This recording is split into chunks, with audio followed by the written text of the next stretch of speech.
Bienvenidos, mi nombre es Sebastián Donato, médico neumonólogo y especialista en medicina de montaña, director médico del Instituto Andino de Medicina de Altura. Hoy queremos compartir con ustedes una presentación sobre las claves para una buena aclimatación. Vamos a ver entonces los conceptos de qué es la altura, cómo la altura incide en nuestro organismo, qué mecanismos desarrolla nuestro organismo para la aclimatación y cuáles son los pasos y claves para lograr una buena aclimatación. A la altura la dividimos en elevada, gran y extrema altura. De 2.500 a 3.500 metros, esa es una altura elevada. Gran altura de 3.500 a 5.800 y una extrema altura más de 5.800 metros sobre el nivel del mar. El aire que respiramos contiene un 21% de oxígeno en esa mezcla de gases. Ese 21% de oxígeno va a existir tanto a nivel del mar como en alturas progresivas. Entonces, ¿por qué uno dice que hay menos oxígeno? En realidad la proporción es la misma. Lo que existe es una cantidad menor de presión parcial de oxígeno. La presión atmosférica de un individuo a nivel del mar es diferente a la presión a la cual está expuesto el individuo en la altura, al ser menor la columna de aire que hay por sobre encima. Esa columna de aire menor que vemos en el individuo en la montaña, en el diagrama, equivale a una presión atmosférica menor. Por lo tanto, la presión de oxígeno es menor. La presión barométrica se mide con instrumentos que se llaman barómetros. Cuando tenemos en cuenta la altura y cómo incide en nuestro organismo ante la exposición, también hay que tener en cuenta la latitud, esto es, la distancia del punto donde estamos hacia los polos. En esta diapositiva vemos la línea negra, que es la línea ecuatoriana, la línea amarilla, que es la latitud donde está la cordillera blanca, y la línea roja por donde pasa la latitud del Parque Provincial Aconcagua.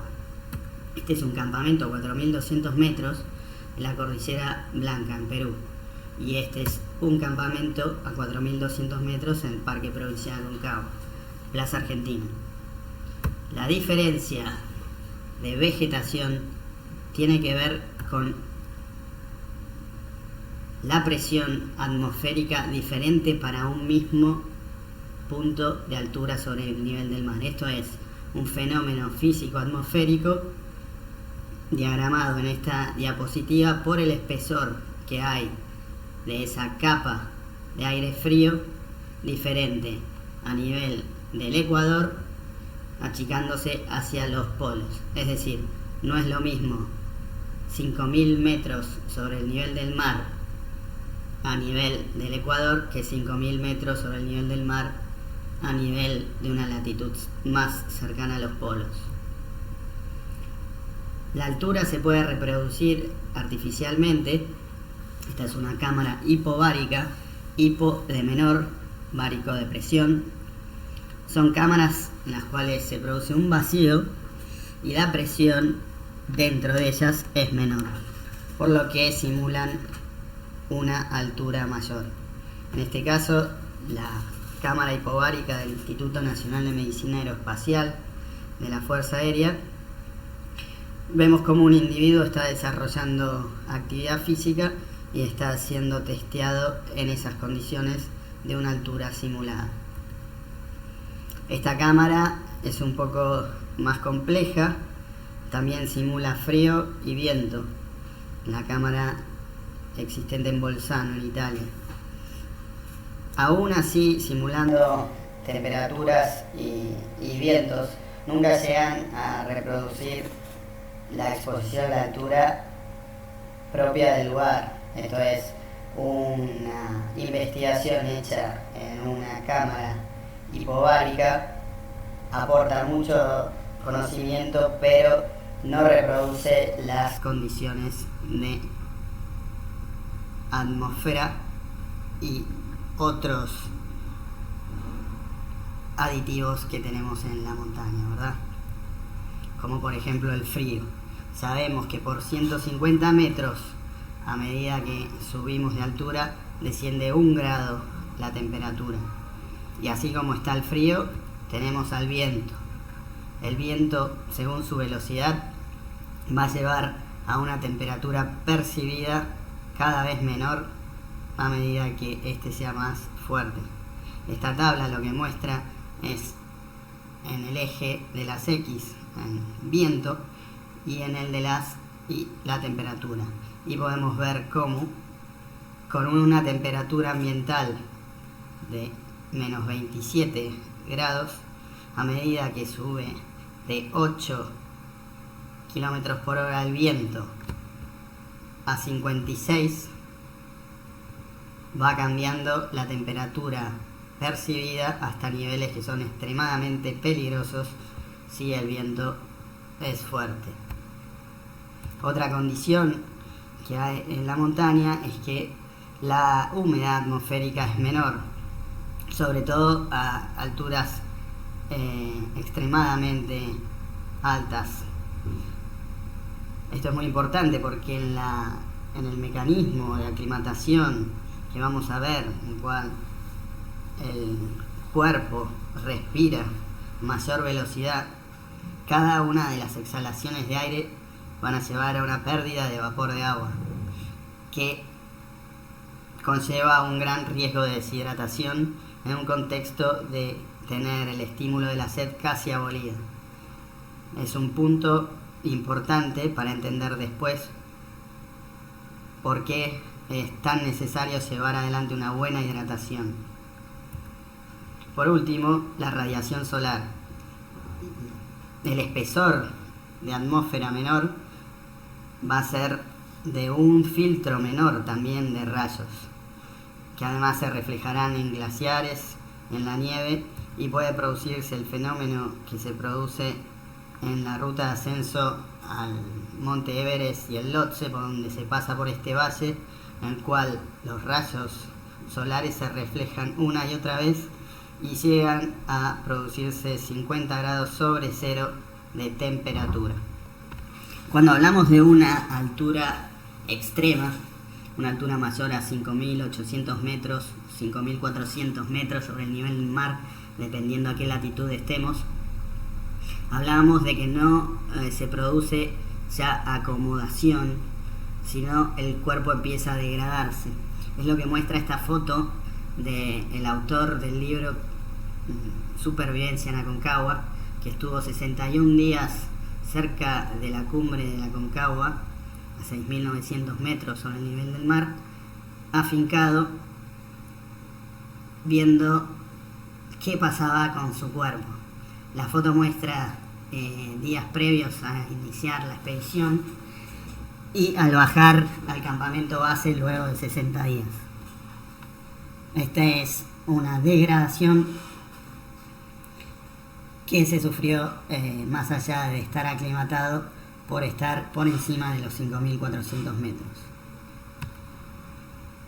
Esta foto muestra a una chica que llegó al campamento base, fue vista ese día a 4.200 metros sobre el nivel del mar, que aparte de tener el rostro hinchado, tenía síntomas de mal agua de montaña. Se le dieron las pautas para estar y permitirle a su cuerpo aclimatarse, y al otro día pudimos ver que había tenido buen resultado. Acá vemos también a otra persona que llegó al campamento base. Ese primer día se encontraba con dolor de cabeza, no tenía energía, estaba apático, y 1 o 2 días después ya podía vivir una vida alegremente. Esos dos son ejemplos de buena aclimatación. Aquí vemos a este chico. La primera consulta es la foto de la derecha superior del día que vino al campamento base a 4.200 metros. Empezó a evidenciar síntomas de que no estaba aclimatándose bien. Esa es la foto de abajo. Y al tercer día ya su rostro mostraba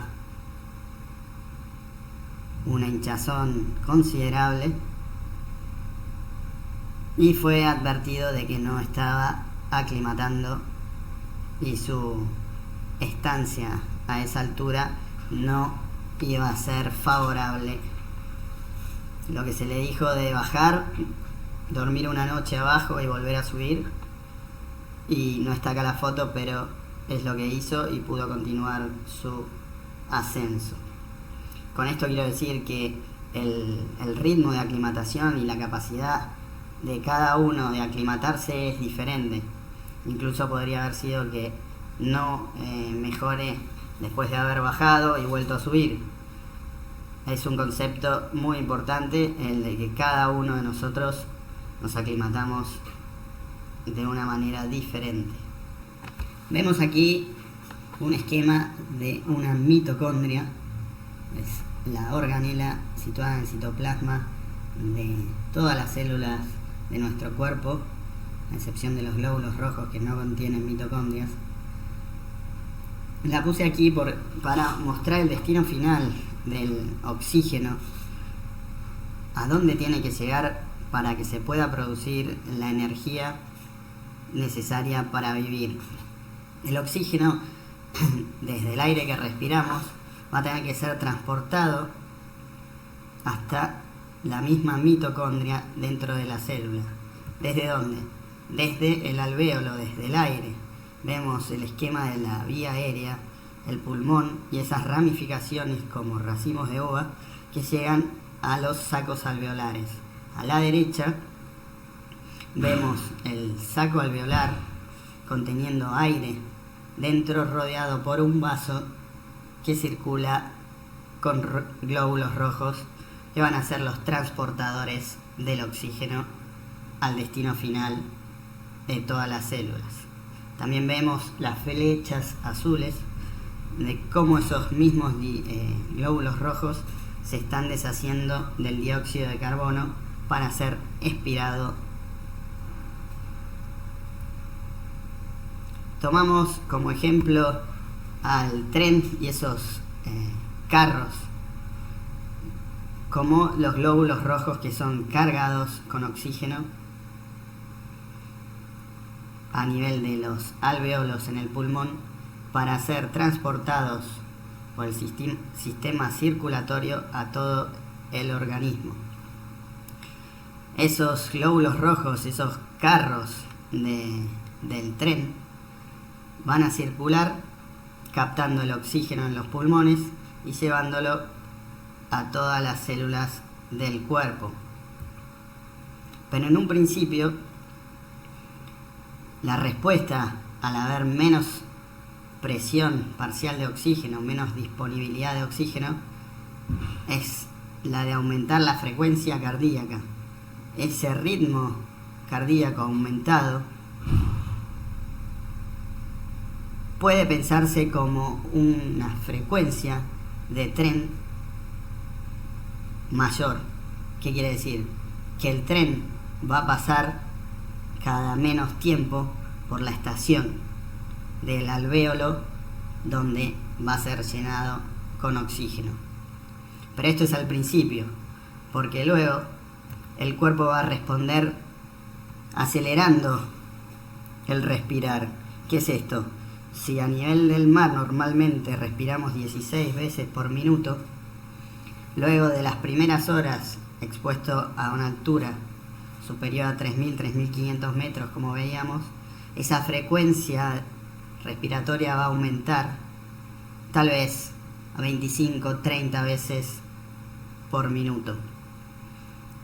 ¿Para qué el cuerpo realiza este cambio? Evidentemente, al respirar más rápido, va a ingresar más oxígeno a nuestro cuerpo. Lo que hay que tener en cuenta también es que así como ingresa más oxígeno, va a salir más dióxido de carbono. esa salida mayor de dióxido de carbono crea un desequilibrio parcial en el ambiente interno del organismo. Si hablamos de el medio interno y el grado de acidez que tiene nuestra sangre, el respirar más rápido va a llevar a desequilibrios en el mismo, que va a tener que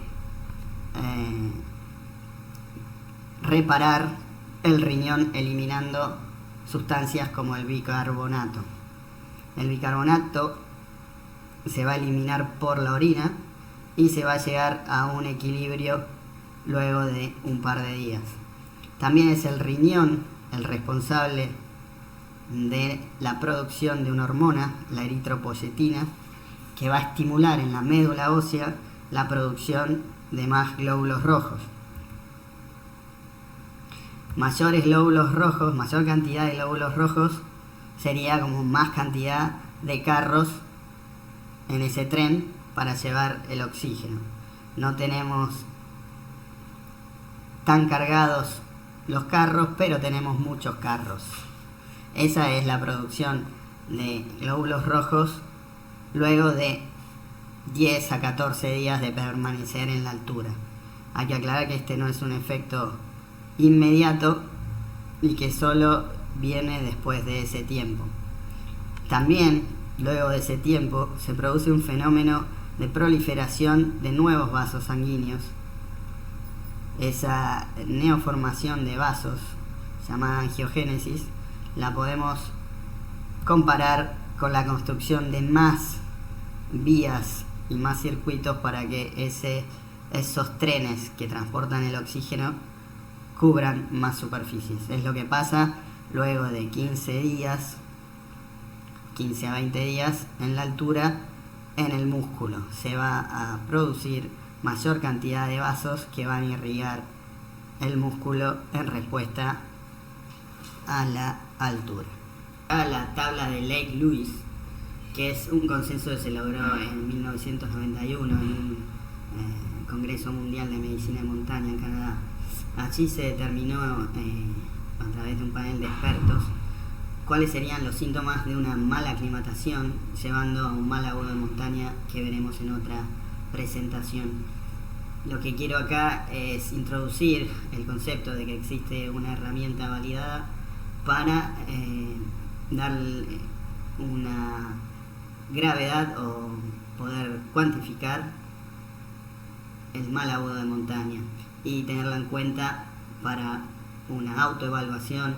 Eso quiere decir pensar nosotros de estos síntomas y la gravedad de ellos, incluso también para un compañero de expedición al cual sospechamos que no se está aclimatando bien. Muestra en el lado izquierdo los síntomas y le asigna un punto según la gravedad. Esta tabla de score de Lake-Lewis, sumado a los puntos, nos indican si estamos frente a un mal agudo de montaña leve hasta 3 puntos, moderado de 4 a 6 y severo más de 6. Y ya veremos las implicancias y el proceder ante cada una de estas instancias.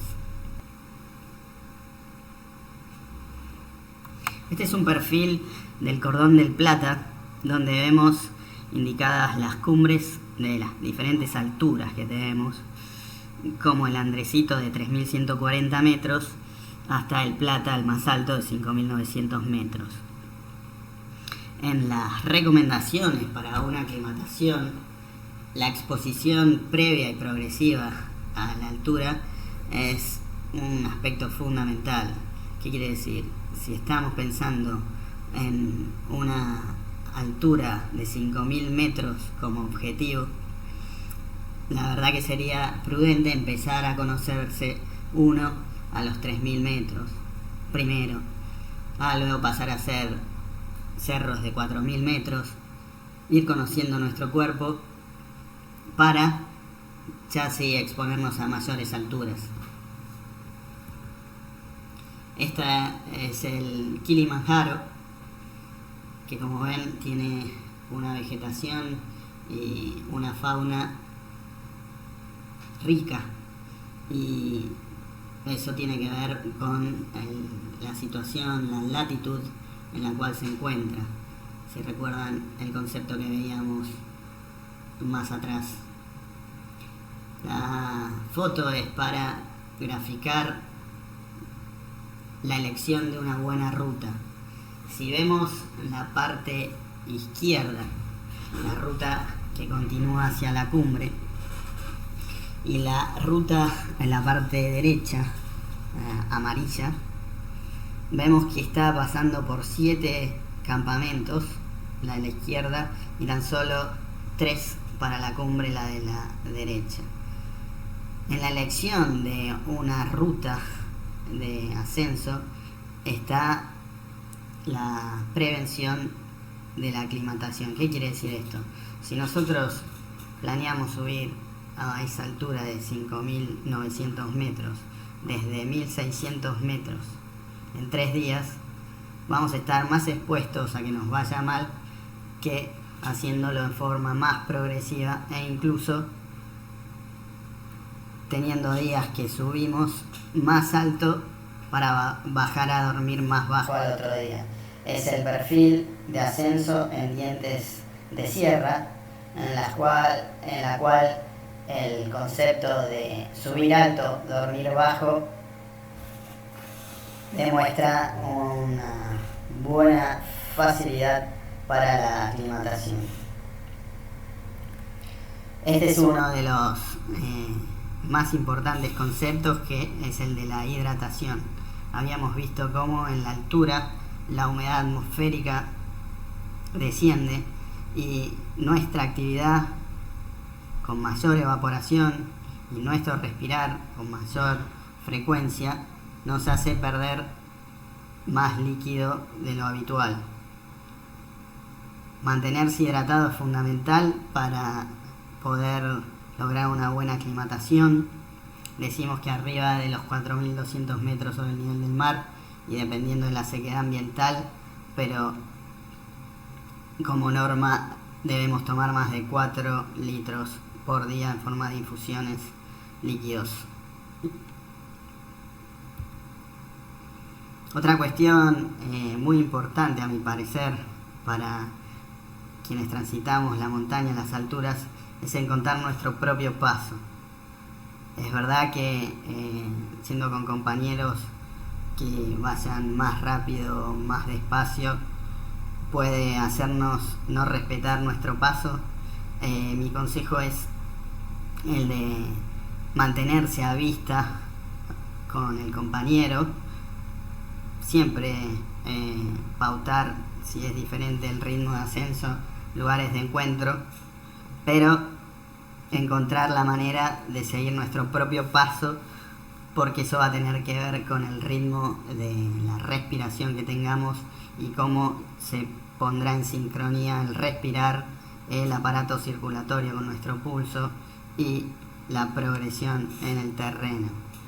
En esta imagen vemos una carpa, en la cual está ventilada por un circuito de aire a través de un modelo de desconcentración de oxígeno. ¿Qué es esto? Esa máquina blanca le quita oxígeno al aire que insufla dentro de la carpa. Esto es, si recordamos, el 21% de proporción de oxígeno del aire que respiramos artificialmente.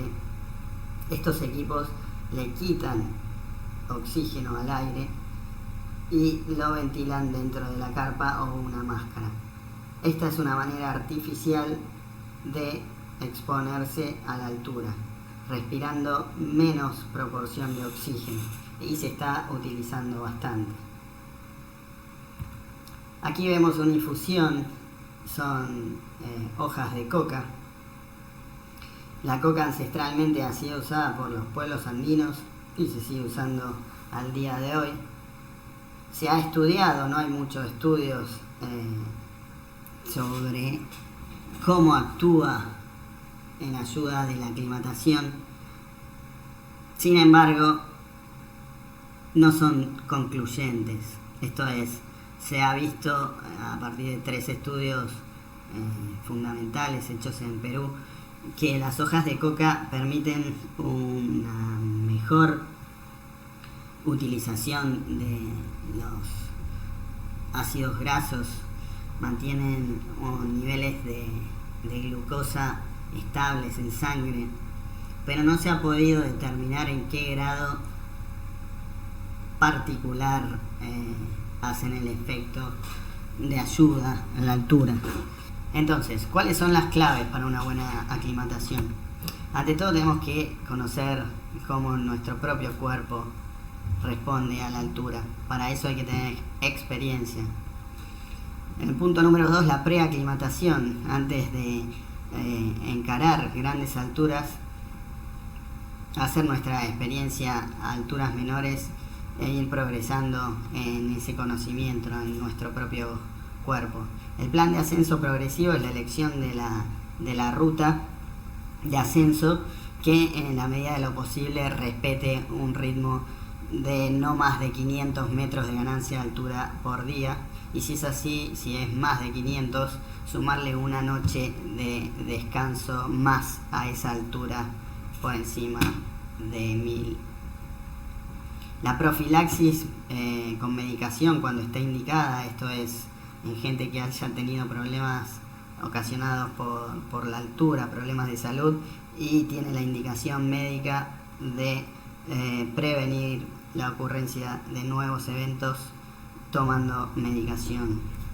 El 5, muy importante, es la hidratación, entre paréntesis y con signo de pregunta, el té de coca, y valorémoslo porque si hay ancestralmente un uso de esta y que ha tenido un efecto tan beneficioso, por algo será, y efectos adversos no se le conocen.